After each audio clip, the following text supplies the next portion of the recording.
There ain't got no way, ain't got no way I'm gonna make it without my Lord. No, ain't got no way I'm gonna make it without my Lord. No, ain't got no way I'm gonna make it without my Lord. No.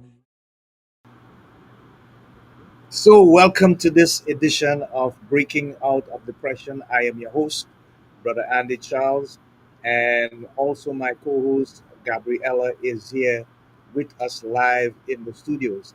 And we thank you so much for joining us, and we are grateful for the fact that you have continued to pray with us and for us as we continue to bring these amazing episodes with these wonderful and engaging guests right here live on Breaking Out of Depression. This episode is going to be extremely special because we've had 2 weeks out where we showed you pre recorded episodes of Breaking Out of Depression. And now we are back live one more time. We are restrengthened, we are resurged, and we are coming back with resilience to share with you our amazing people.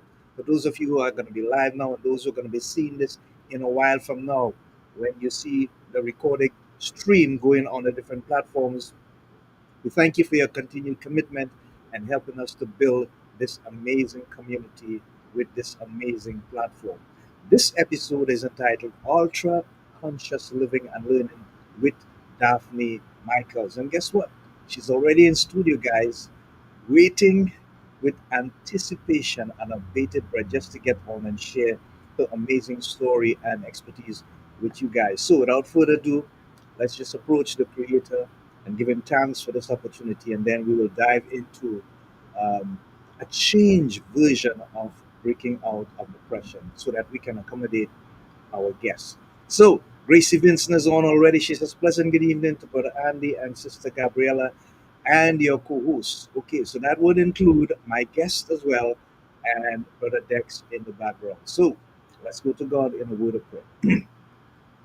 Dear mighty Father and God, we thank you so much for this opportunity and privilege that you've given unto us. And we are grateful that you've chosen us to be the vessels and the instruments that will bring this inspirational information with regards to breaking out of depression to your people everywhere.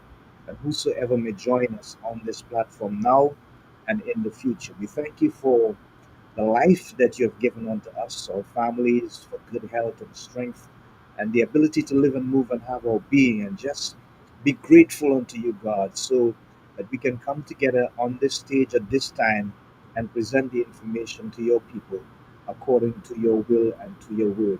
So as we go, let everything be done decently and in order. Let it accomplish the purpose that you have intended it for. And in the end, we'll all say it was a blessed and wonderful experience that we've had in the name of our Lord and Savior, Jesus Christ. Thank you so much. Okay, so right now I'm just going to bring Gabriella in so that she can refresh and reintroduce herself. And then, Pleasant good afternoon to all, and to Gracie Vincent, who's always with us. I am so excited to be here. It's 2 weeks. 2 weeks have gone, but God has allowed us to rest, and we are here back again, and we are ready to give you a powerhouse of a show. So I am so excited. I really am. all right, so what we're going to do right now, Gabriella, if you have the information, we're going to right away introduce our guest, let her come in, and we're going to start the interview right away. You have the information? I should, yes. Yeah, yeah. All right. So, our special guest today is Daphne Michaels.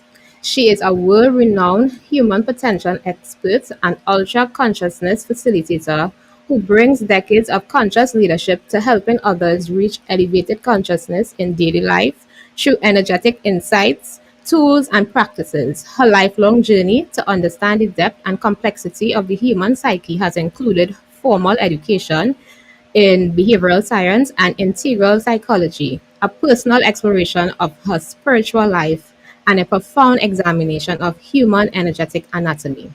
Her life's mission is to empower others to achieve elevated consciousness through the SHB movement. In addition to having facilitated over 20,000 private transformational sessions 1,800 group transformational sessions, and 35 leadership transformational sessions. Daphne has created over 700 original training materials. These include topics related to spiritual coaching, training, spiritual healing training, and spiritual direction training. Her conscious leader training supports leaders in embracing leadership as a vehicle to expand consciousness. Daphne personal journey, early beginnings. Daphne Michaels didn't set out with a clear path to becoming an ultra consciousness guide and human potential expert. The turning point, the real turning point in Daphne's life came during a period of introspection and transformation when she had an experience of ultra consciousness at the age of 19. She saw from a higher perspective that the lines that separate us inside ourselves and between one another are actually strings of light that also connect us together as one humanity living parallel realities. In fact, her story is one of continuous self discovery, marked by moments of intense personal growth and the desire to help others unlock their full potential. So, without further ado, let us welcome our special guest in the house today, Daphne Michaels. Thank you so much. Wow, what a warm welcome. And Welcome. I just thank you so much for inviting me into your home. And I'm saying home because this is what it feels like. It feels like I'm being invited into your home. And that's a very special way to start. So thank you again. You're Yes, very, most very definitely. welcome. Are blessed and we are very encouraged to have you here. And we know that this is going to be a wonderful time we will spend together just sharing content and valuable information. So, from Absolutely.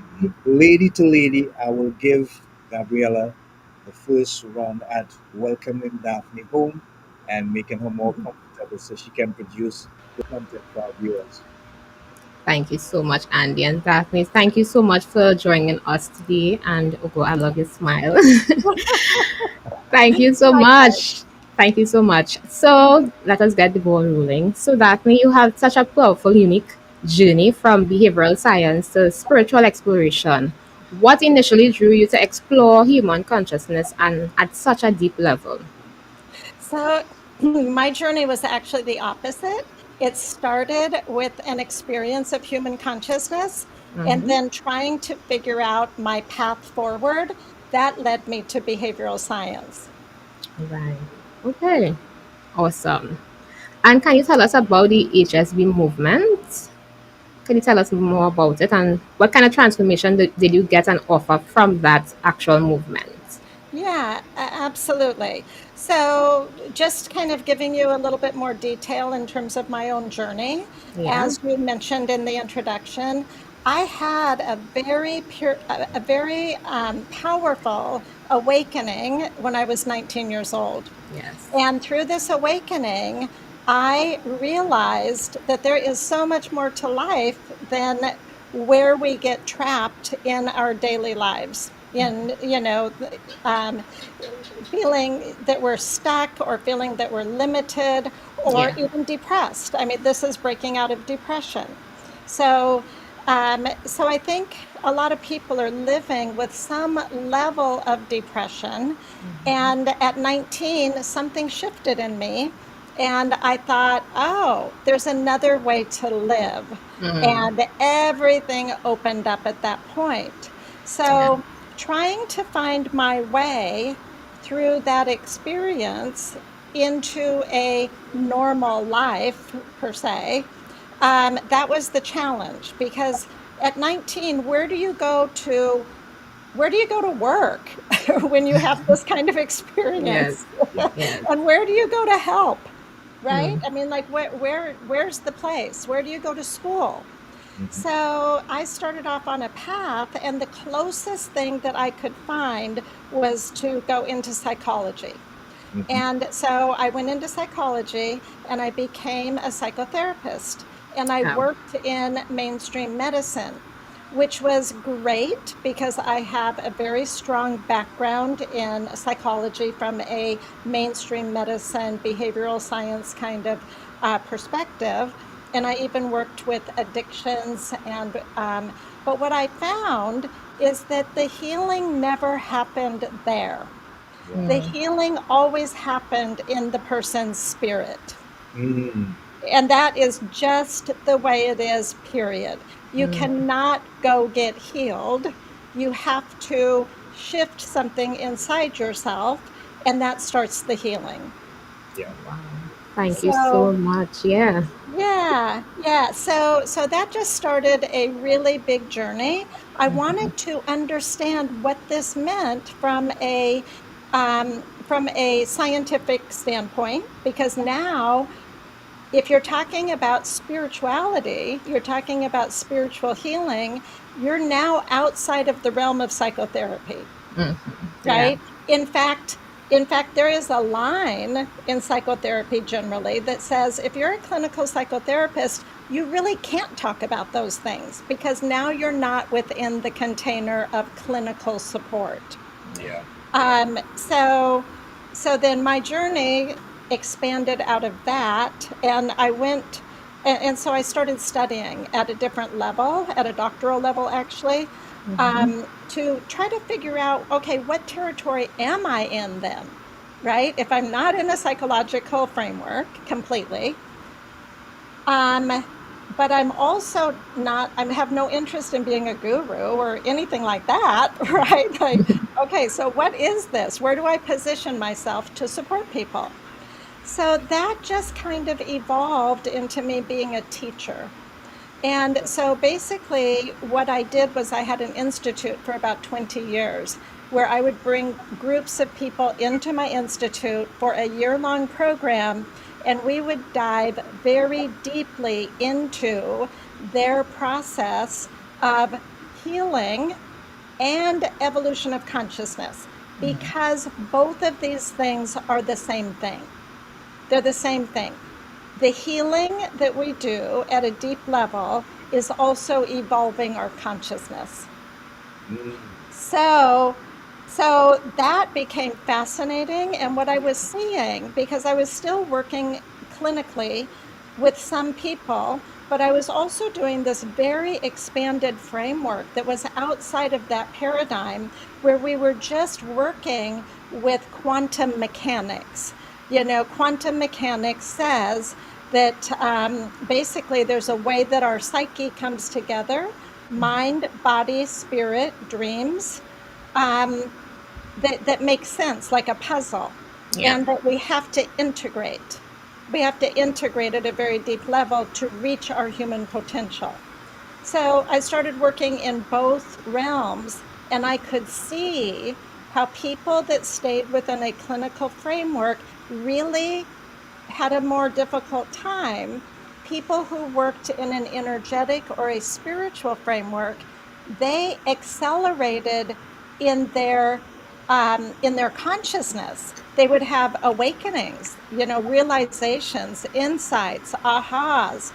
So really trying to understand what that's all about, my work evolved into, you know, really facilitating the development of ultra consciousness with people. That became the SHIB movement, because the Okay. SHIB movement is about stewards of a higher bandwidth. So it's just a way to say anybody who wants to develop their consciousness at a very high and deep level, regardless of religion, regardless of political affiliation, all walks of life, regardless of who you are, where you live, whatever, we can come together.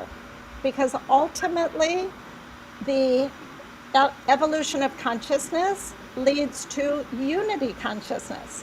We come together. So that's where I'm at now.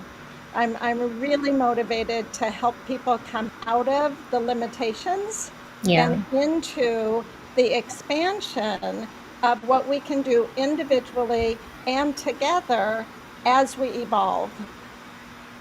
Wow. Wow. That's a lot. I know it's a lot, isn't it? It is. It definitely is.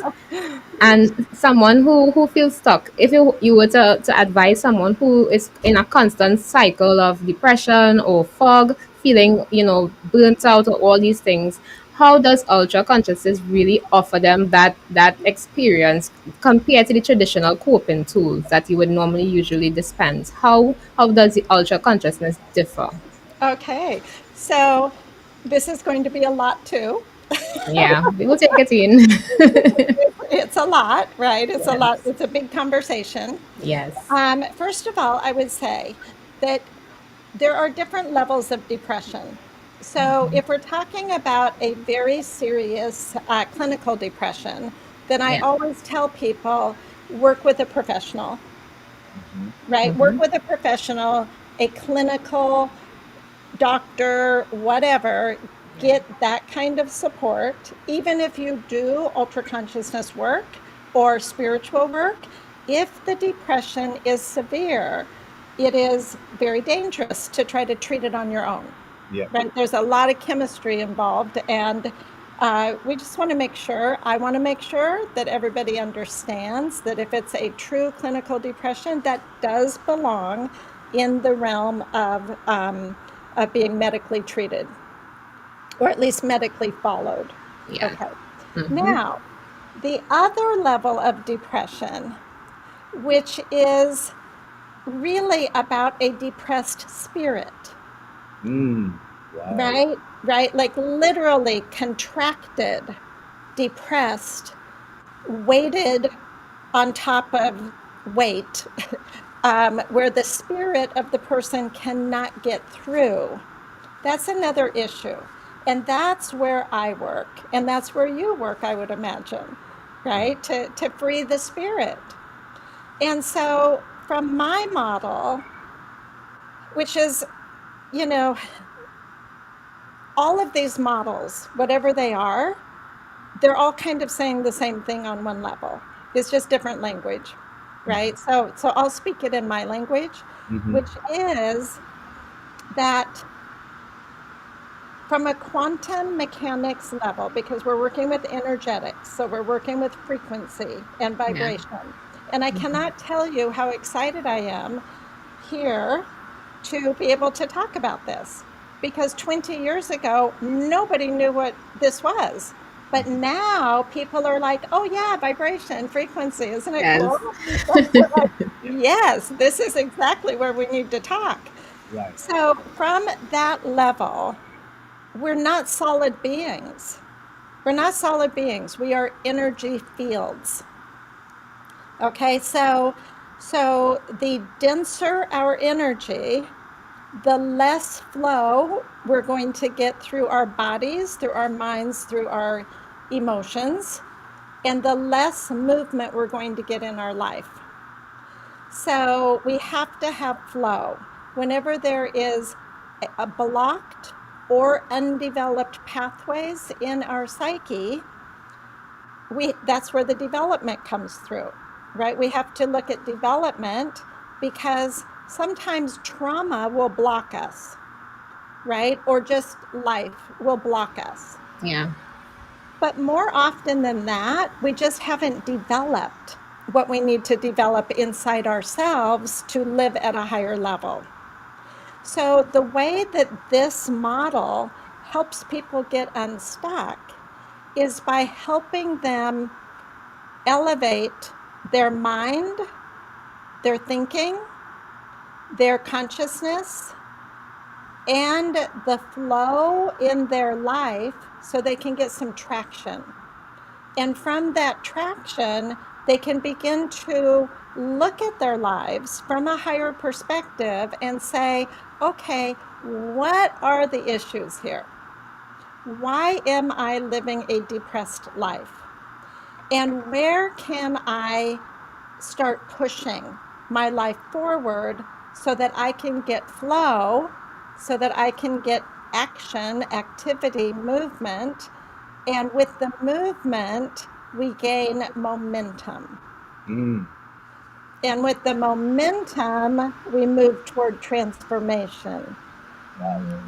And that's a very personal journey, but it's always the same technology in terms of we are human instruments of energy, and the technology is exactly the same.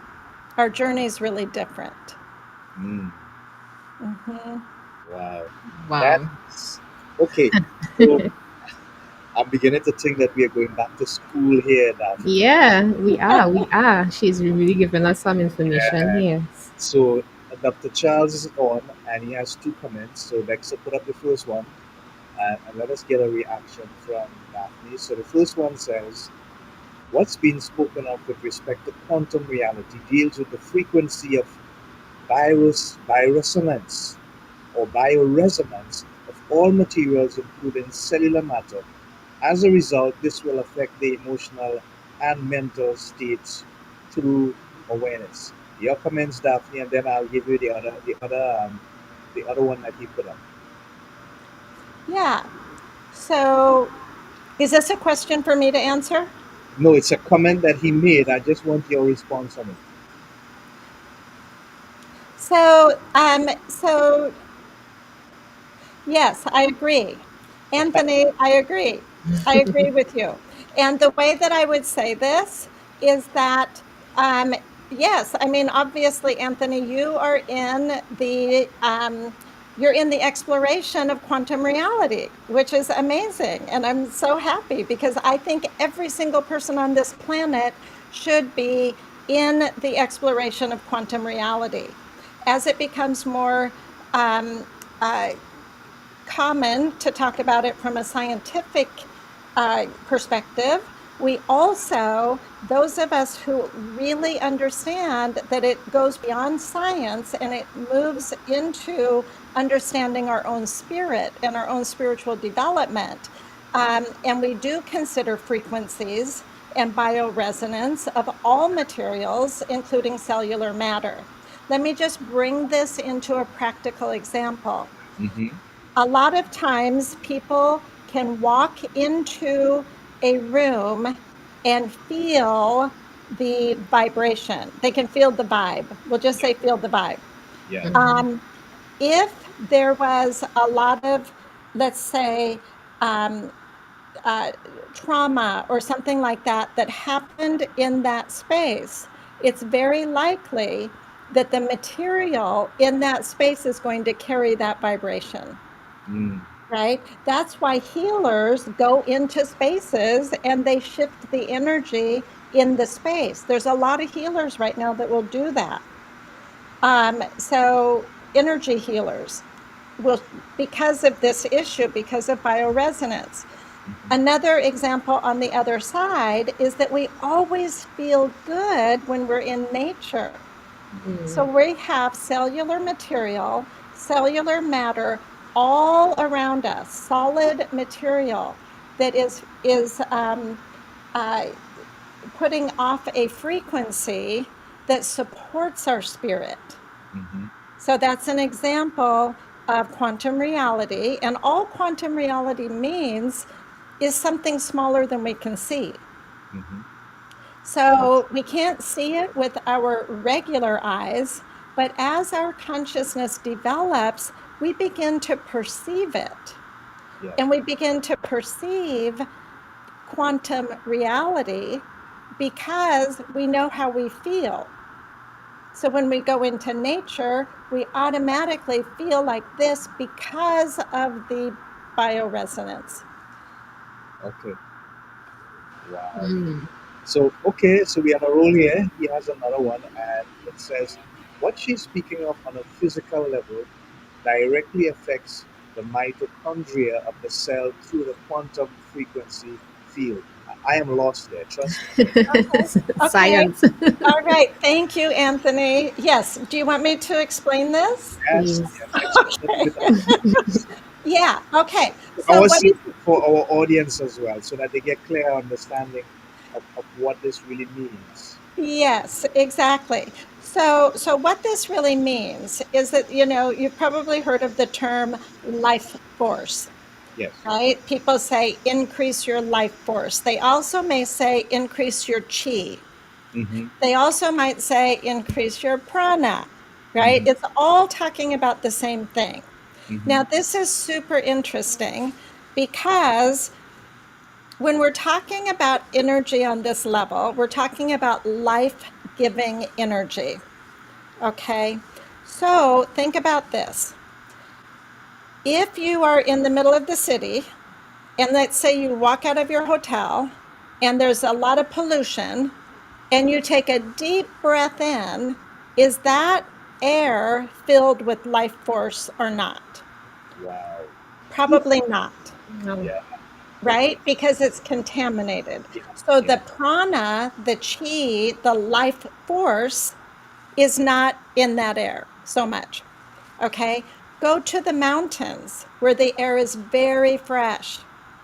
Walk out of your cabin, take a deep breath, and not only are you getting a better quality of, of air, oxygen, you're also getting a connection to spirit Mm. because it feels so beautiful, Yeah.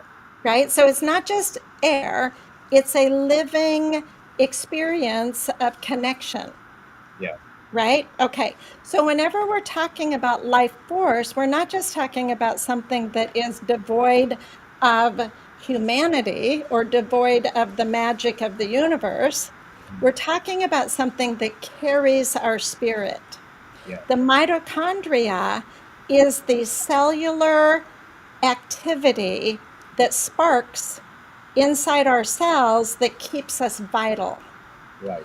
So vitality is a big word in quantum mechanics.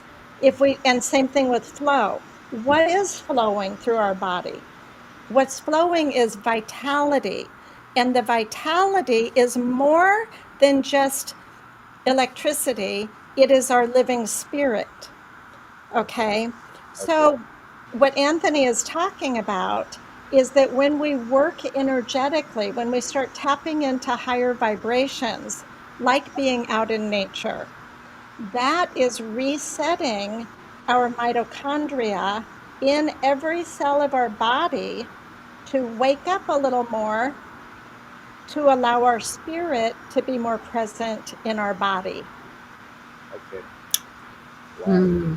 Really You learn a indeed. lot. Yeah. Yeah. So Bernadine has a comment. Welcome, Bernadine. If you could put it up there for us.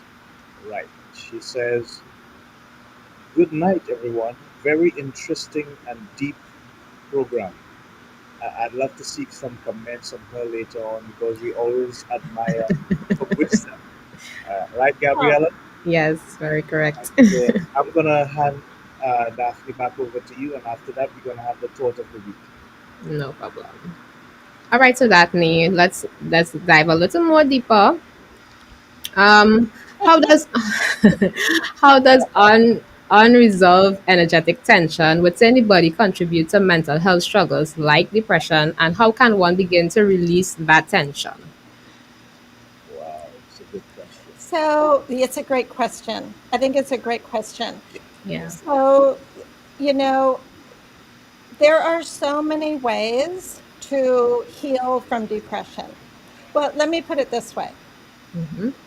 It's the same way, but there are so many paths to take, Yeah. right? So it's hard to say, what is the best path for a person. So what I've noticed in terms of people that are interested in ultra consciousness, which means the evolution of their spirit through an energetic model, they feel called to it, right? There's something that wakes up in them about these conversations, during these conversations, where they're like, oh my gosh, I think I know what you're talking about. Okay. So the first step in using this model to break free from depression is curiosity, right? It's Yeah. curiosity. And because nothing is going to, this model cannot save anybody, right? It's not like a way that okay, do it to me kind of thing, put the Yeah. treatment on me. That's not the way that it works really if you're living it. There are energy healing technologies that can really support a person, but the actual mechanism that starts the process in the individual to wake up, to start pushing through the blocks, to start coming out of a sense of disempowerment. It's curiosity. So if you are curious about energetics, that is going to start the process. That's what I would say. Okay. No problem. Cool. And are there are there specific energy centers in the bodies where burnout and stress and anxiety accumulates, and what simple practice could help support to realign that area? So there are practices. There's lots of different practices. So I would even say mindfulness is part of it, Yeah. right? Or prayer, right? Meditation, prayer, anything that is going to activate the life force, the spirit of the person, is because we need to give ourselves a little help, right? If we're buried by our own emotion, right, that has been unprocessed, whatever that is, or we feel stuck, we've got to get something to spark inside ourselves. And then from there, um, we can um, uh, support that process. Okay. So there is something that I do teach, Yeah. and it's very simple. This is just a very simple, although it's pretty profound, but it's very simple. And what it is it is just an awareness of sitting and tapping into an area above our head, right? Like a string is pulling us out of our head, right? Like a string is pulling us up. Okay, what does this do? For most people, it activates their core, right? They have to sit up a little bit and it activates their torso. Okay, when we activate our torso, what are we doing? We're activating our glandular system, right? That's where all of our glands are, right? They're also called the chakras in energy work. Yeah. So getting an activation and a flow and a breathing type of exercise can be extremely valuable when you are just trying to get a little more life force moving. And from there, you can um, you can go all the way up to sky, right? If it feels comfortable, you just keep lifting yourself. Not like you want to take yourself completely out of your body, but you do want to take yourself out of the experience of being stuck. So, so getting into a lighter frequency, right, can be extremely helpful. And to support that, you can imagine just a wave of light moving up through your central channel, right? And then imagine that wave of light extending out to arm's length so that you're surrounded in this nice light, right? And then there are other things you can do to develop these centers that are, it takes a little bit more time to explain those. But let me say this, there are natural ways to do this. Okay, people that study with me are very interested in the evolution of consciousness from a quantum mechanical level. And what I teach is evolution of consciousness. So it's not something that can happen in, a half hour, right? People, kind of get on the path and they're using their own life to move forward. However, when you think about what I just shared, think about how similar that is to taking a good walk in the morning, right? It's very similar to just getting outside. You're activating your core, you're activating your chakra system, you're lifting up and noticing the trees, you're noticing the sky, you're kind of out of your problems and you're into this other realm which shifts the vibration so that you can wake up. You can start planning your way forward. Interesting thing about that, there are so many studies that say that walking several times a week is as effective as medication. Now, that's something that if anybody's on medication, they need to discuss with their doctor. But there is a lot of research, and doctors will say oftentimes either start walking on a regular basis or we can try this medication. Mm, Which do you want to do? yeah, Because of how it really shifts the energy in the person's life. yeah, yeah. So hopefully that was helpful Yeah, it in terms was of something practical. practical, Uh, yes. Daphne and Gabriella, I could bear witness with what you just said, because my wife went to a physician recently, and what he discovered, he said to her, "You have a choice.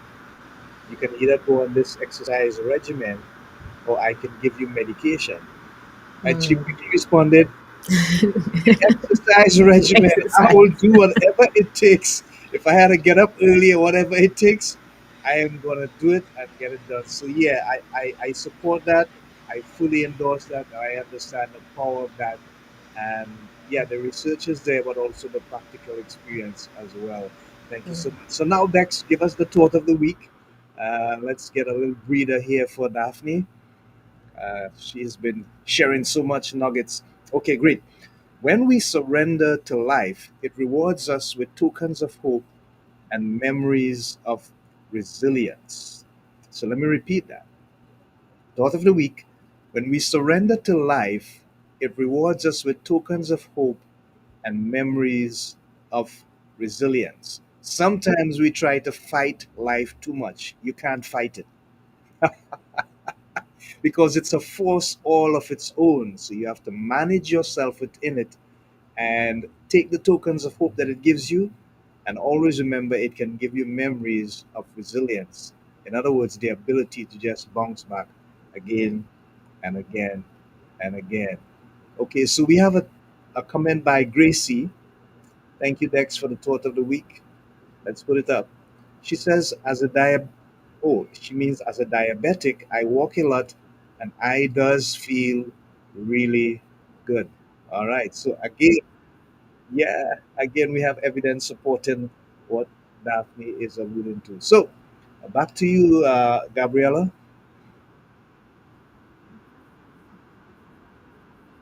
Piggybacking on the fact that he was explaining about, just shifting that energy to feel good at the particular moment and just to deviate from the problem itself. How long or what's the likelihood of the person, slipping back into that space when that energy drops? Wow.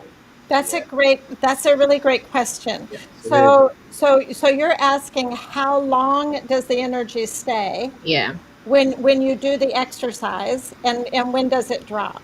yeah. Okay. So interesting question. In my work, they call it riding the wave, Hmm. right? Yeah. And falling off the wave, Hmm. right? And then trying to get back on the wave. Hmm. So, as it turns out, riding the wave is an art, right? It's Right. just like surfing.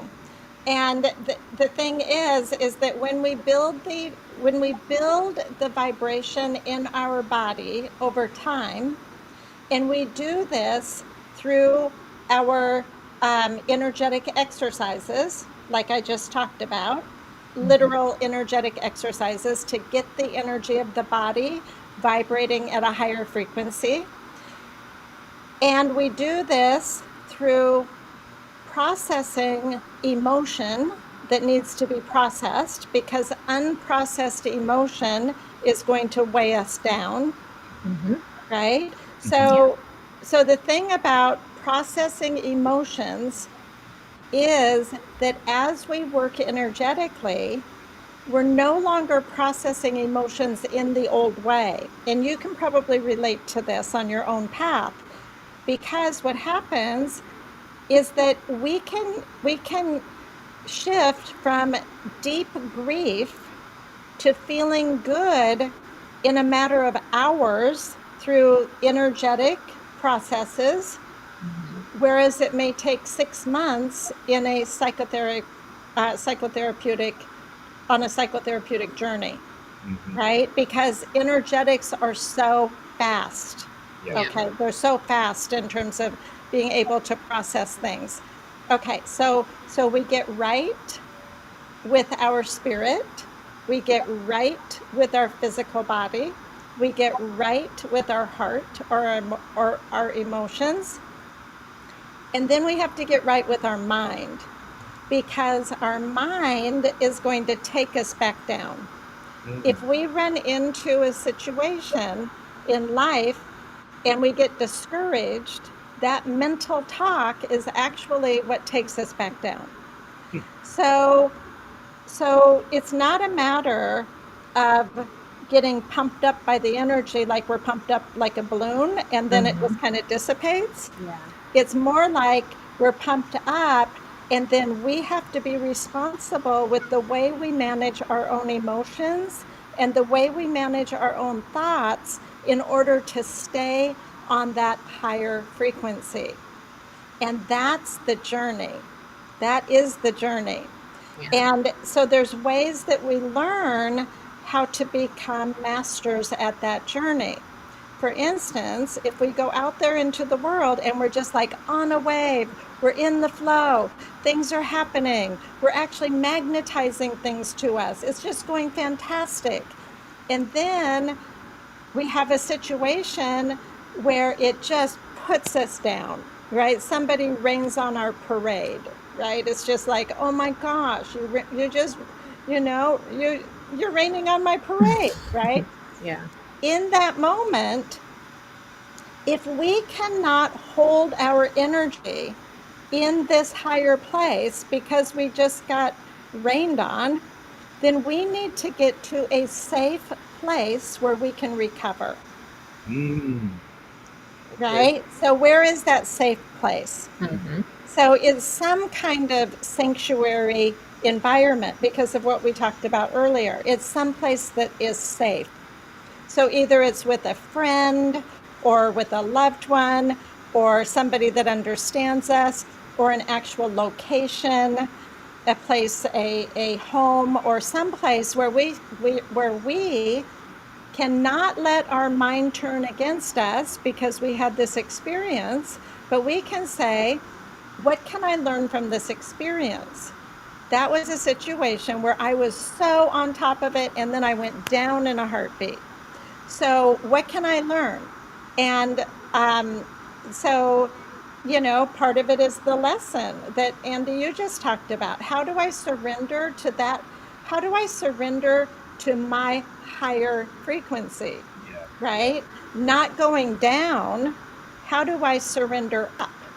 And so, we learn. So then we start living our life as trying to gain mastery over our own mind, over our own heart, over our own physical body, so that we can stay in these higher frequencies for longer periods of time. Because as we do, we manifest our entire life on that higher frequency. We start creating our life. Our old life starts going away and our new life starts coming forward. And that happens over and over and over again on this journey. So, Gabriella, I see Anthony, Dr. Charles has another comment there.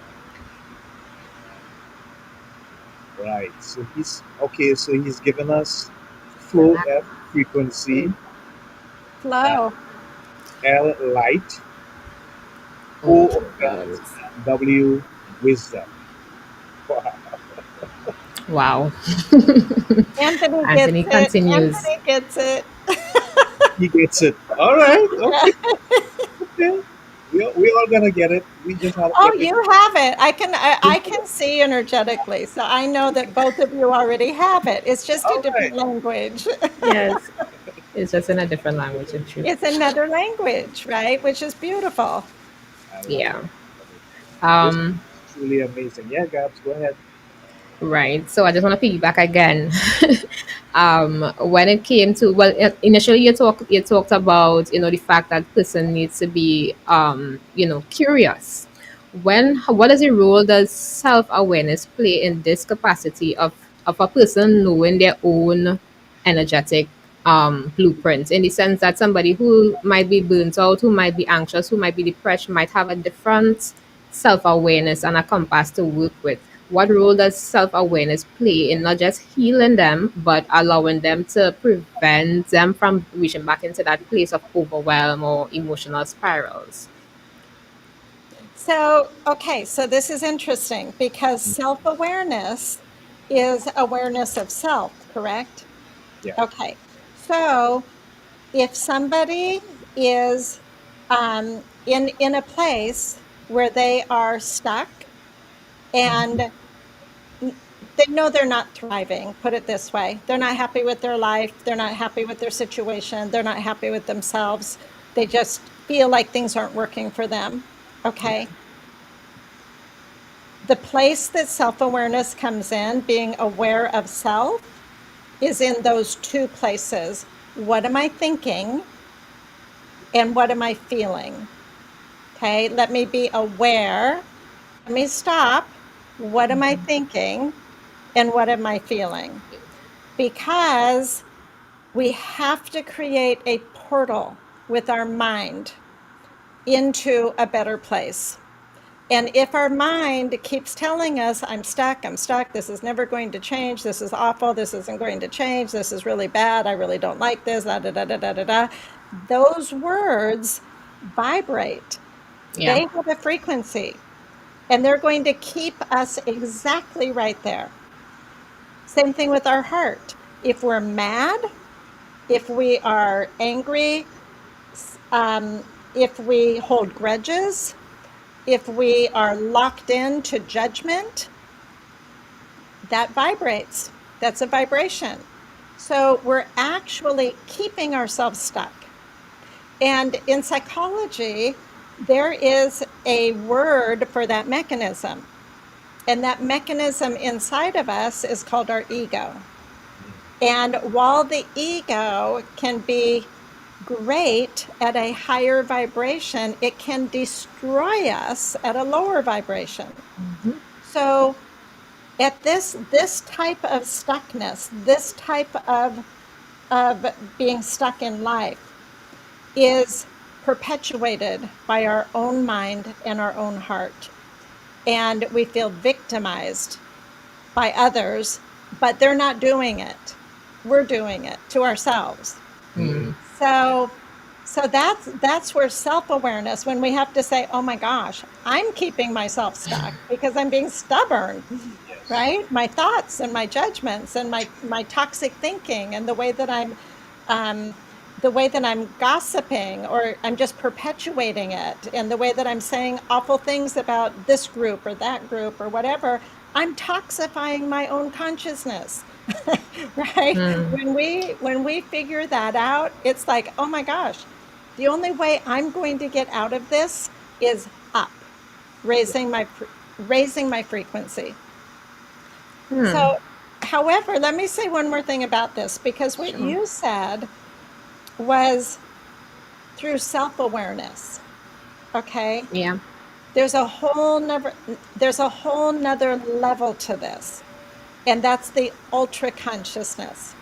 So, ultra consciousness is where we're not only developing self awareness, we're developing awareness of the universe.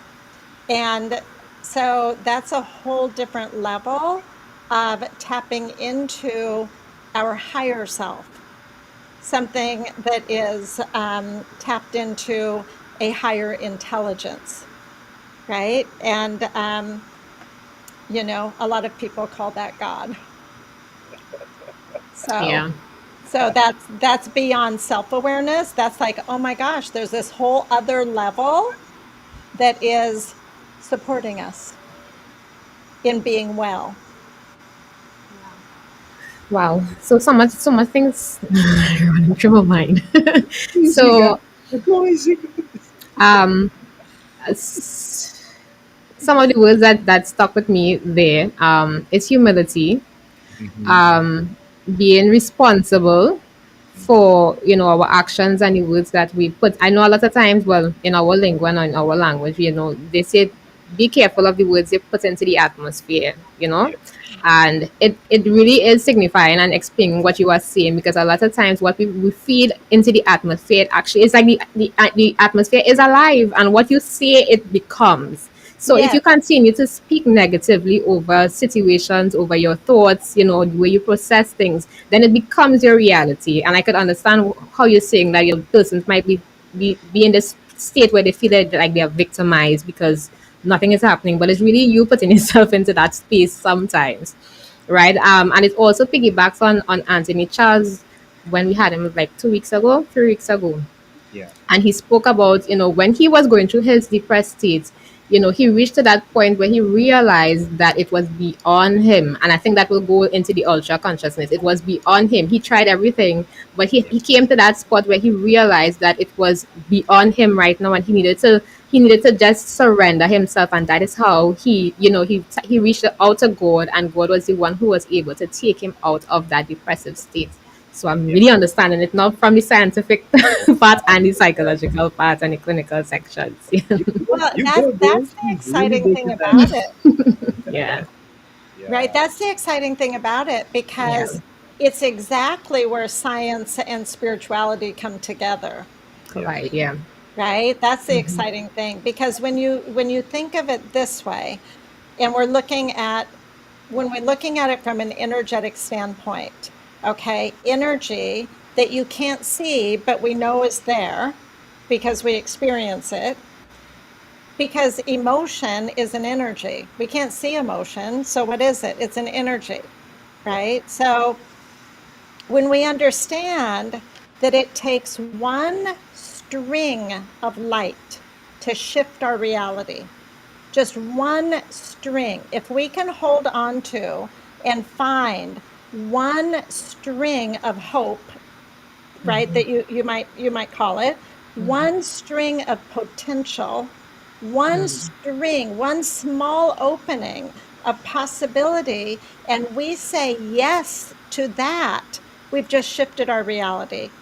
And we have moved beyond, on some level, moved beyond depression and gotten flow back into our life. Wow. Awesome.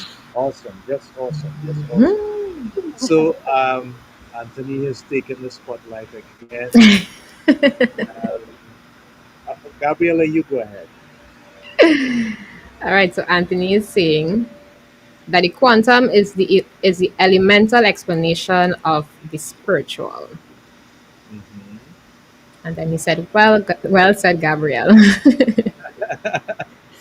Thank you so much. Yeah, it is the explanation of the spiritual realm. It is. It is. It is so exciting. In your personal journey, was there a time where you felt, emotionally overwhelmed? And how did that encounter help you with your ultra consciousness? And how did it shift you at that moment? So I I wouldn't say that being emotionally overwhelmed was the problem, Yeah. right? I would say being emotionally ignorant was the problem, Mm. right? Yeah. Because here's the thing. We only have a few emotions when it comes right down to it. We have 9 emotions, period, right? And I won't go through all of them, but Yeah. we know most of them. We have anger, sadness. There is an emotion that is used too often and not for the right things, and it's the actual core emotion of disgust. That emotion is supposed to keep us away from dangerous situations like illnesses, like germs, right? But that's an emotion that's being used way too often and applied to way too many things. Yeah. We have fear. Okay, those are the only negative emotions we have. There's 4 of them, right?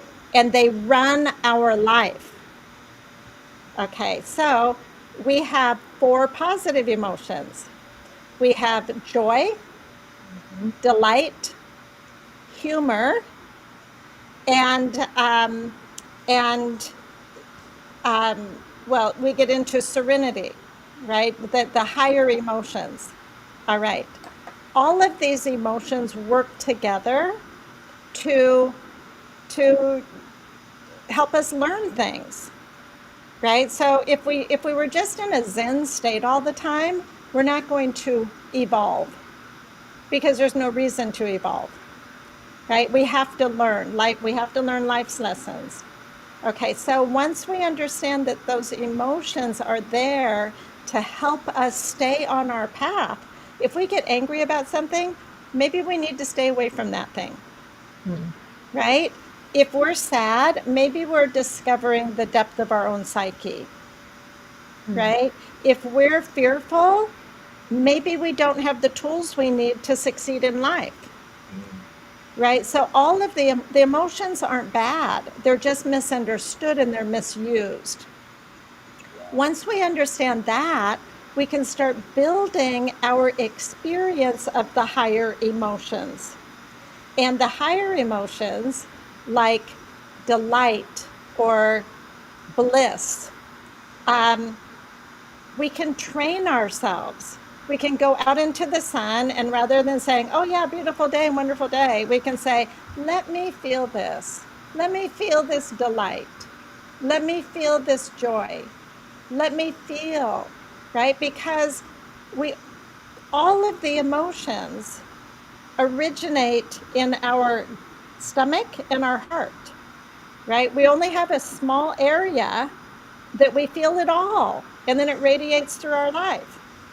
So we have to train ourselves. If we've been giving too much space to the lower emotions, we need to train ourselves to turn the volume down on those, learn from them, and begin to turn the volume up on the higher emotions where we can connect and have a higher emotional experience. So I wouldn't say that I was overwhelmed by emotions in my life, but I certainly did not understand them like I understand them now. I was Yeah. more reactionary. Yes. Right? Like, I'm angry, it really is their fault, right? I did that thing for a long time, I think, until I realized that is just not what my emotions are to be for. My emotions are to experience the higher, refined, more elevated experience of life. That's what I want my emotions, that's what I want my heart to be about. Yeah. Awesome. I have one more question. When it comes to silence, or the power of being still, when it comes to the healing process, what role does that play, especially when your mind always in this space of reason, especially when you have so much challenges that you are facing? What does the role of silence or stillness play? Oh, yeah, I love that. I love that. Yeah. So, so practicing silence, right? That's really great. So basically, remember when I said that if we're injured, if we're in a place in life that's injuring us, we need to get it to a safe place. Yeah. Okay. So when we're in a safe place, we can relax. Okay? So this is back to the ego structure. When we're feeling fearful, when we're feeling the lower emotions, we're going to contract. Okay, so then that's what's called the defense structure. So then we're walking through life kind of tough, right? Tough. We're being tough, but we're disconnected. We may be tough, but we're not connected to anything. All right. Yeah. So, so the thing we have to do is we have to get into a location where we can be ourselves again, where we can just let it go and be more authentically who we are in the moment. That opens up the potential for silence to heal us. Okay? Because here's the thing about healing healing is the digestion of life. Okay? Healing, and it happens in our core, right? So we have to digest life. We have to process it. We have to give it time to integrate. We have to take what's helpful and leave the rest. All right? That happens in our subconscious a lot, right? We have 95% of our consciousness is below the surface. And that's what we're trying to do. We're trying to take what's good and leave the rest.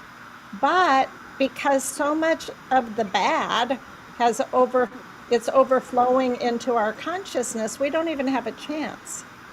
So being silent is about letting our psyche do what it can do to process and release. And in the silence, if we can focus on something that is not the pain, like music.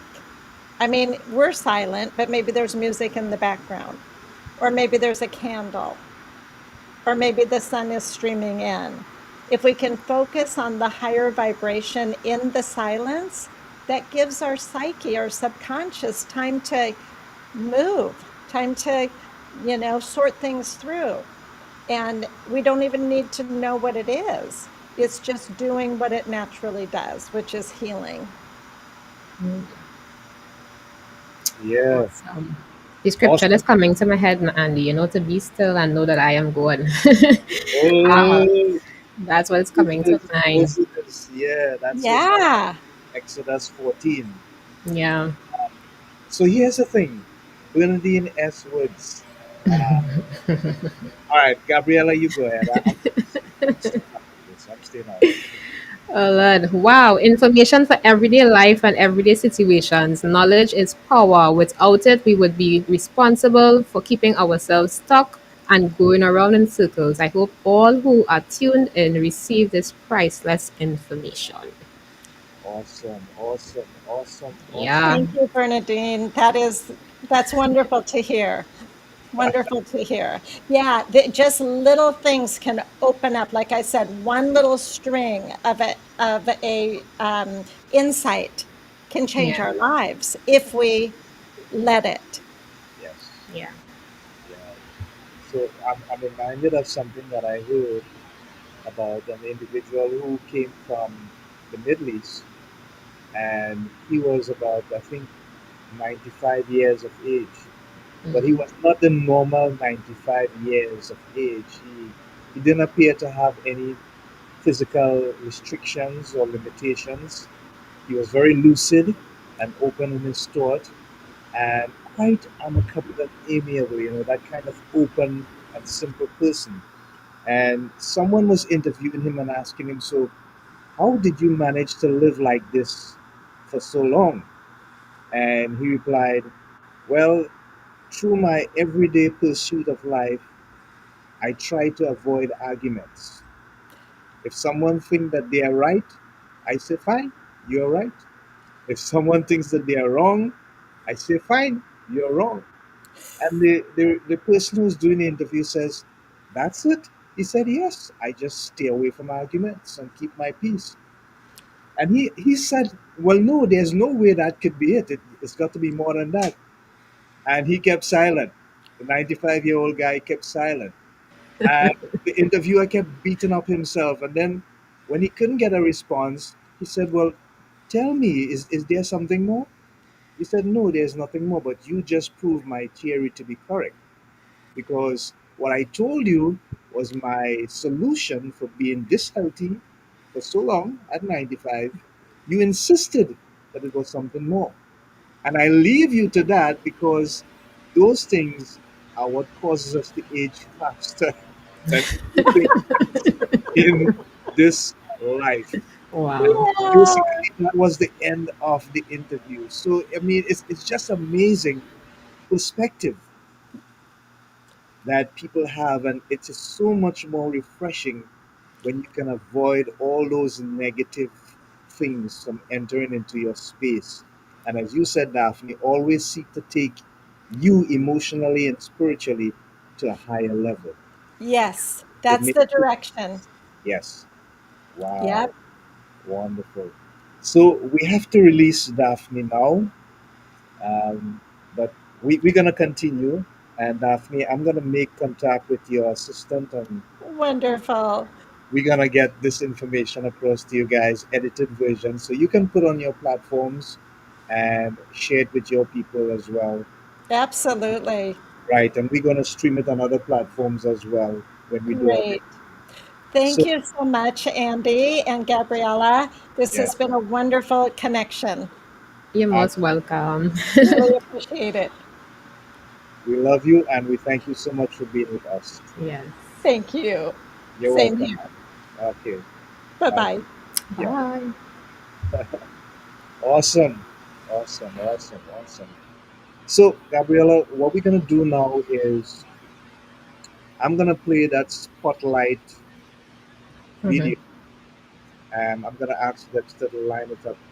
And that video, what we're gonna do now is use it as an opportunity to share some tips with people who are online and who are gonna Yeah. see this program later on, trying to understand what are the most important steps towards fulfillment.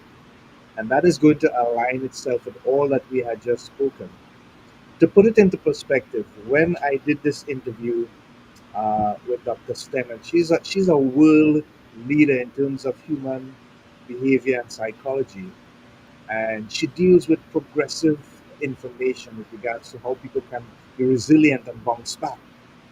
She started Bounce Back One and Bounce Back Two. I was actually being interviewed to be a co-author on Bounce Back Two, which I Yeah. eventually succeeded.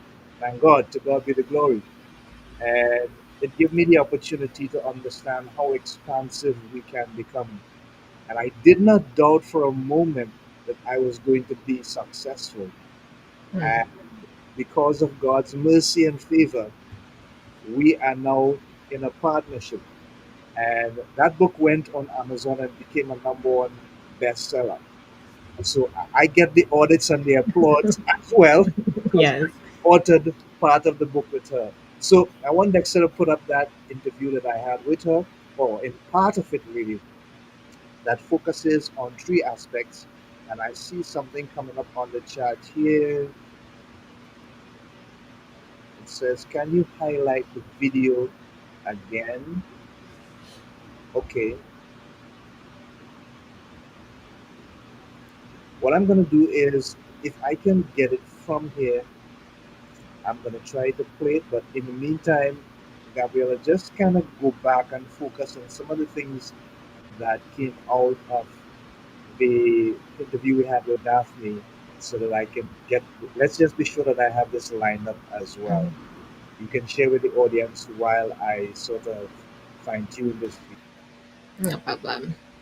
All right, so Daphne is no longer with us, but she had shared such a powerful and insightful, informative session with us when it comes to, our ultra consciousness. And it's basically about, being self aware and being conscious about the things that are in our atmosphere, the things that move us and keep us into a space where we no longer hold on to the negatives or the situations that we go through, the trauma, the depression, the anxiety, the burnout. But we realize that beyond it, there are things that, especially when it comes to God, a higher being or a higher person that is there to take us through. and to make us feel good and to help us to heal and help us to go through our situations. So I really, I don't know who may be listening and who may, may be fighting and really struggling and really fighting up with whatever challenges that they may be facing at this present moment. But just know that I just want to piggyback on what Anthony Charles said, not in this program, but in the program 3 weeks ago.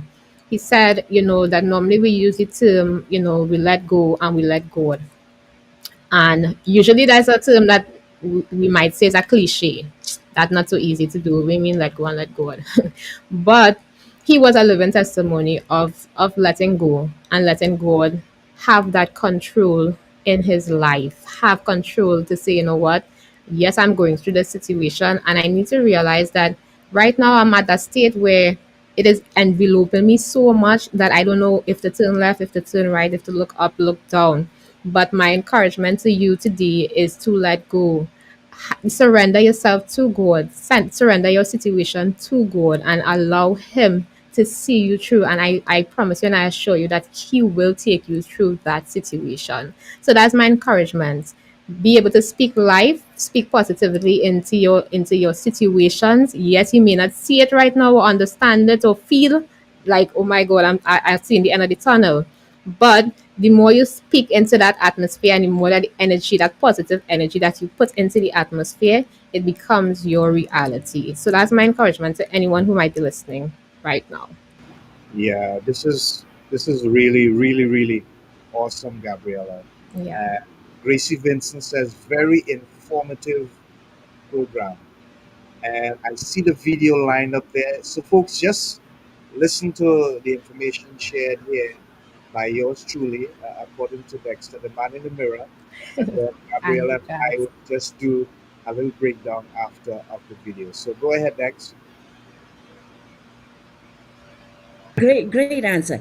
So tell me what life fulfillment is, because in your bio and also in your response, you talk about helping people have a life fulfillment. What does that entail? How would you describe that? I would describe that as a three-tier process. Okay. And the first process, Dr. Sten, is someone coming to a point where they can look the man in the mirror and say, I know you, I accept you, Yes. I love you, and appreciate you. That's self acceptance Yes. with no strings attached. That's tier number one. How do you perceive yourself? How do you see yourself? Through what lens do you value yourself as an individual, as a creature, as a being, however you choose to describe yourself? Self acceptance is the beginning. That's the platform. That's the foundation. Secondly, tier number two, what is the reason for me being here? Mm. What is my purpose? If you can find that, if you can define that, and I'm not just going to leave it up in the air. Defining your purpose is basically the second level of finding yourself. You must know at some point in time the thing that helps you define who you are as an individual, the thing that comes natural to you. You are so drawn to it.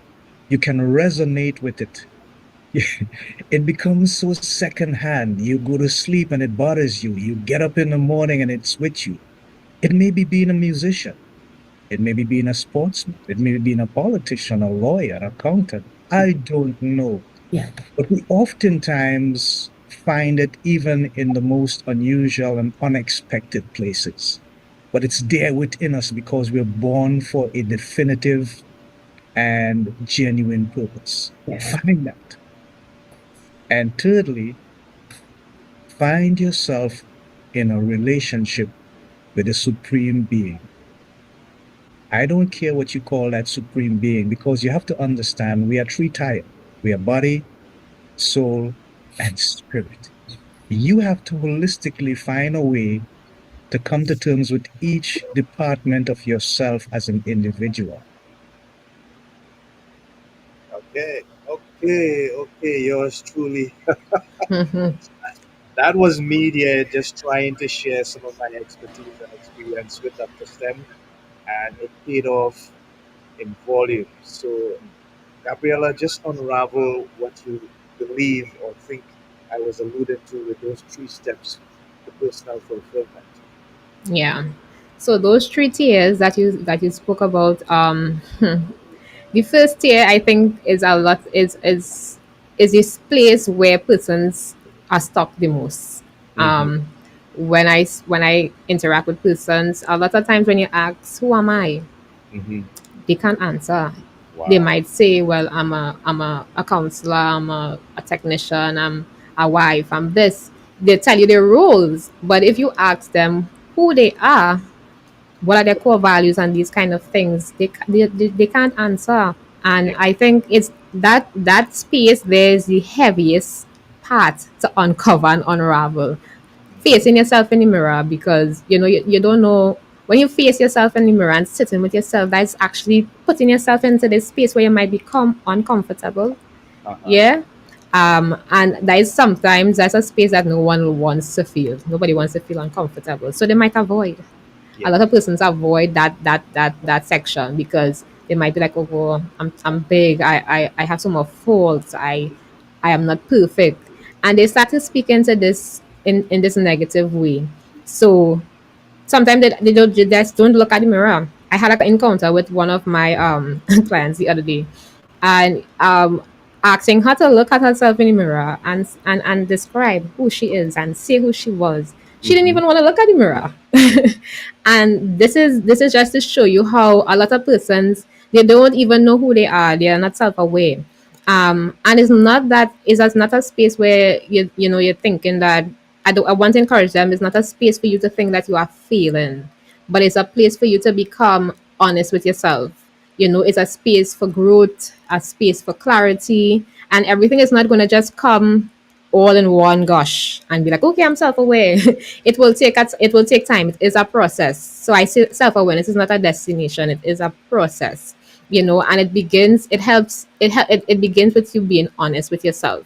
And even if that means that you have to, take all the negative things, and put it aside and see yourself beyond that, then do so.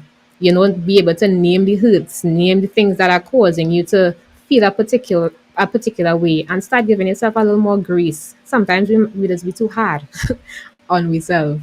We self-condemn a lot. So that first year is my encouragement there, that persons understand that it's not a destination, it is a process, right? And there's no right or wrong answer for being self-aware. Yeah. When it comes to purpose, now, I was fighting up with this a lot growing up as well. Uh, Because I always thinking that purpose should be, God should be just coming like this big lightning bolt and say, "Yeah, this is where you're supposed to be." it does not happen like It that. doesn't happen like that at all. I'm waiting for this voice to say, "Yeah, this is your purpose. This is who I have called you No, to be." no. But it doesn't come like that. A lot of time God speaks in different ways. I mean, when we were born and when He created us with purpose. Correct. He already predestined all those things. What But it's if, for us now to now realize, and it may come in different forms. It might come through the pain, through the trauma that we went through passions, through everyday choices that we make. And as you said in the video, is sometimes it reveals any passions and the things that we have to do, that we realize, okay, this is what is pushing me, this is what is tugging on my heart a little more than the next. And there's where you realize, this might be my calling, or this might be my purpose. And you start to believe it and just walk in that light. And in those moments, you start to question yourself and explore.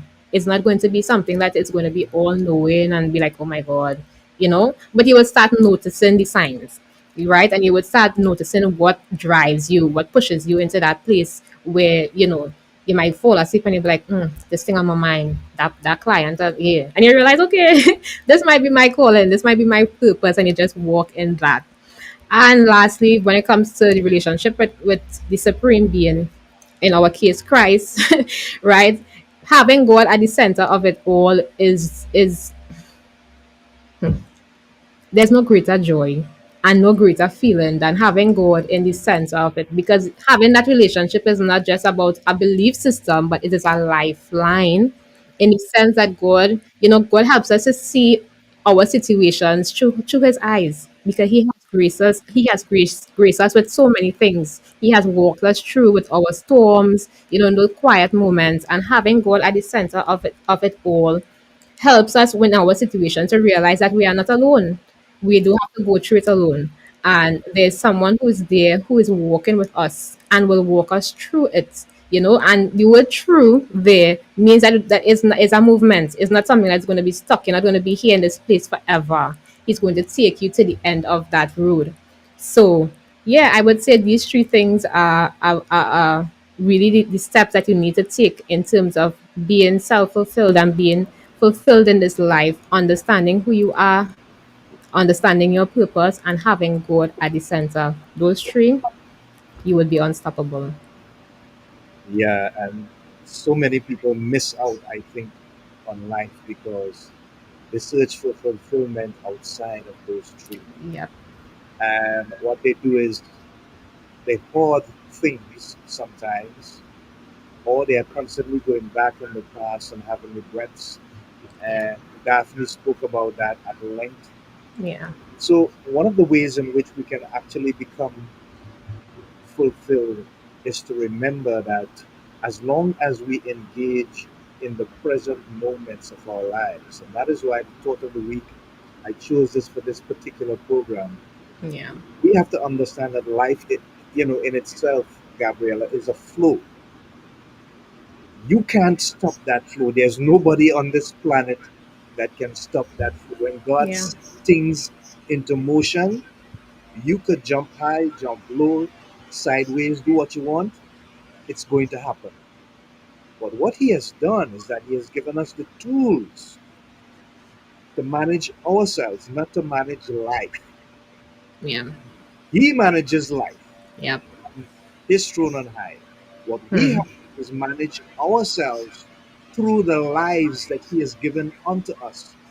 Because two things: one, He wants to get the honor and the glory, and two, He wants what is best for us. And that's God's providential nature, and it's not going to change. Yep. He is not going to change that. All right. So, and He's the same yesterday, today, and forever. So, there's no way we can try to dissect from that or remove from that or even be biased about it. Mm-hmm. Whatever God has in store for us, we may try to run away, like Jonah, you know what I mean? But how far could you run? Yes. How far can you How go? far could you run? Hmm. If He says it's going to happen, people, it is going to happen. So why not just give Him the final say in our lives? Let Him lead, let Him guide, and by faith we follow. Because the scripture tells us, for by faith is how we please God. It is impossible to please Him without faith. So Hmm. at the end of the day, when we get those three things together, when we accept ourselves just as we are, because He accepts us just as we are.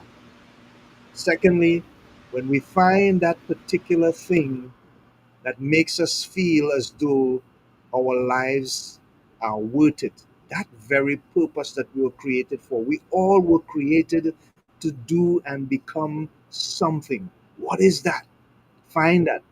And thirdly, put those two steps into the hands of a relationship with God, the true and living God, and you're going to see a difference. You will not go wrong after that. You may have stumbling blocks, you may have trials, you may have situations that would bring you to your knees, even. But even in those moments, you will not allow falling to your knees to define you.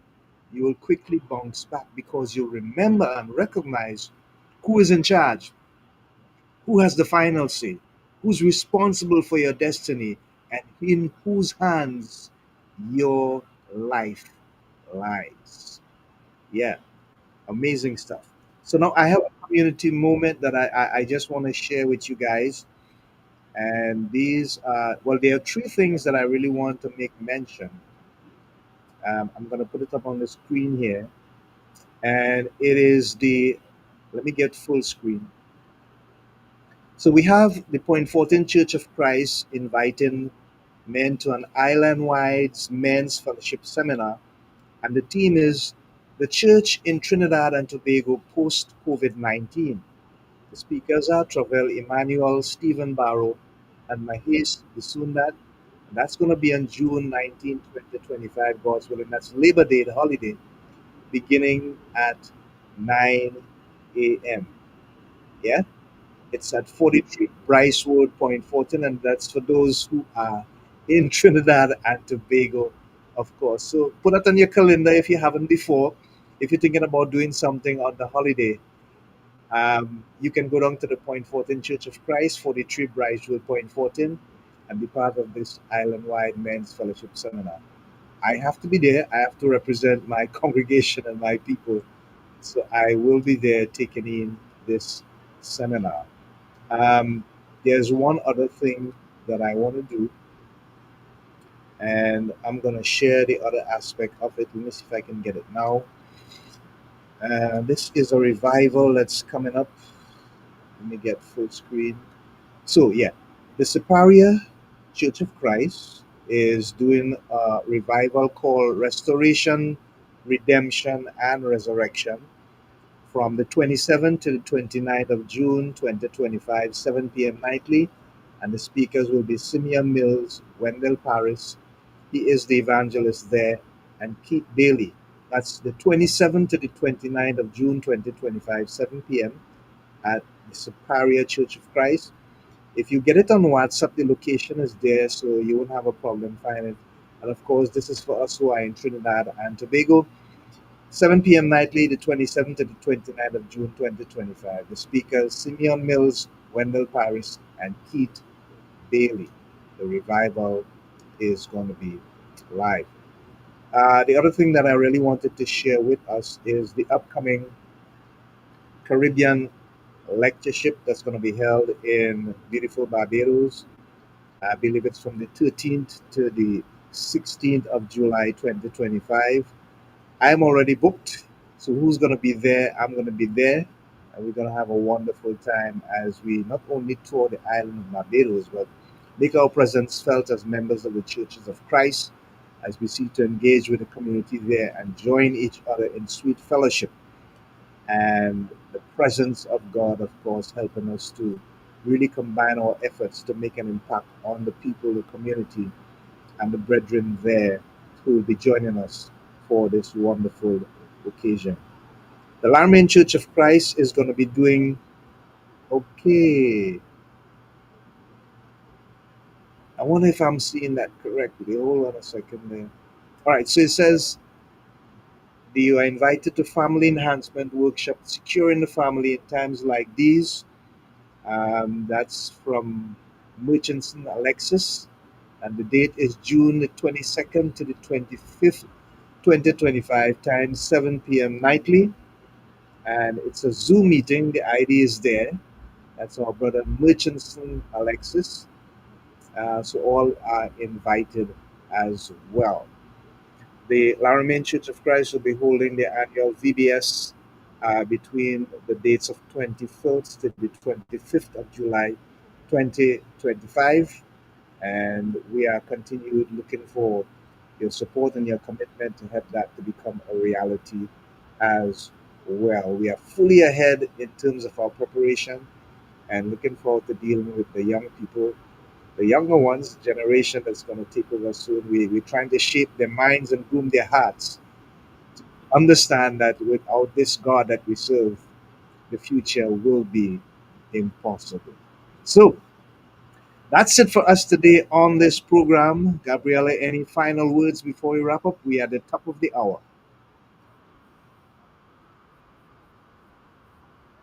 Journey, whether it be facing yourself, searching for purpose, reaching for something greater, know that you are not alone. And if you feel that you are alone and you feel like you're at the end of the road, feel free to reach out to us or to Andy, to myself, and we will be here to gladly help you through and to help you break out of depression.